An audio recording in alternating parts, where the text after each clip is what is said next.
You ask Tiger to solve. This deals with linear equations with one unknown.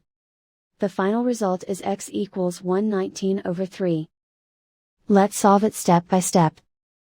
Group all constants on the right side of the equation. Add 2 to both sides.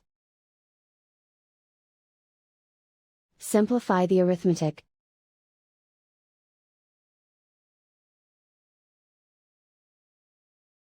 Isolate the x. Multiply both sides by inverse fraction 7/3. Group like terms. Multiply the coefficients.